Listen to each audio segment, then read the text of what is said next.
Comme vous l'avez constaté, dans la première vidéo, on a abordé les mots variables. Maintenant, place aux mots invariables.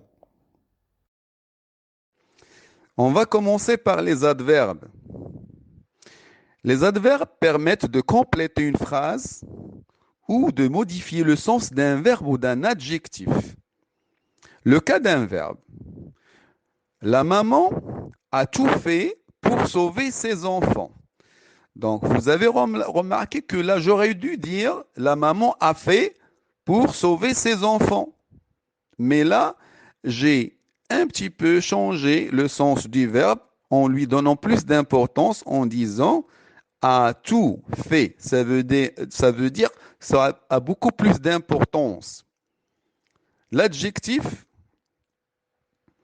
Sophie est plus intelligente que ses sœurs. Donc, j'aurais dû aussi dire Sophie est intelligente. Mais j'ai donné plus d'importance à Sophie en disant que Sophie est plus, ça veut dire intelligente. C'est déjà une information, mais j'ai changé le sens de l'adjectif en lui donnant plus d'intensité, plus de valeur.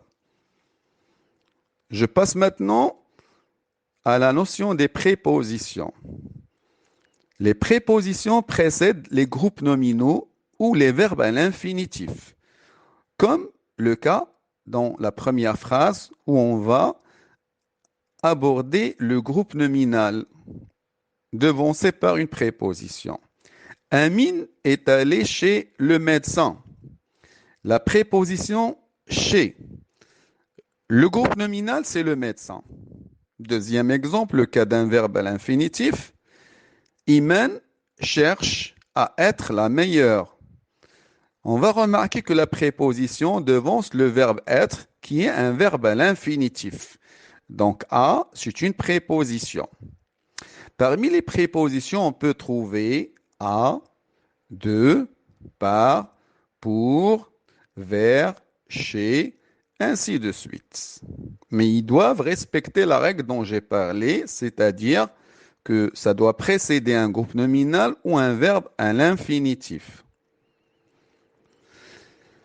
Les conjonctions de coordination, alors, ces mots permettent de relier des groupes de mots entre eux. Alors, pour les apprendre, je vous invite à les chanter parce que ça s'apprend d'une manière très facile. Mais où est donc Ornicar? Tu peux chanter parce que ça donne comme une phrase, mais n'empêche si vous faites attention que si on les détache, mais, où, et, donc, or, ni, car. Exemple, Samy a bien travaillé, donc il a eu de très bonnes notes.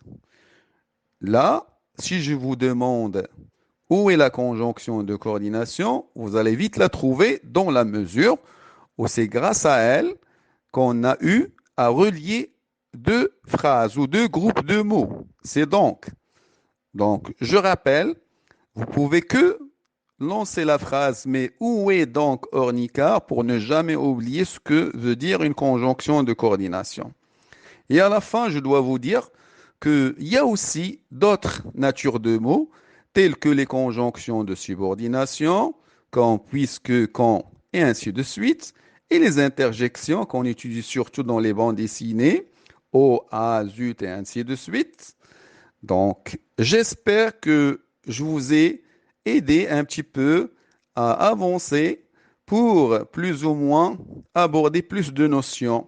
La nature de mots est souvent attachée à une autre leçon qui est les fonctions de chaque mot. Mais on va aborder cette notion de fonction à chaque moment dont on aura besoin, tels que les compléments d'objet directs, les compléments circonstanciels et ainsi de suite. En attendant, je vous dis à très bientôt et à la prochaine, Inch'Allah.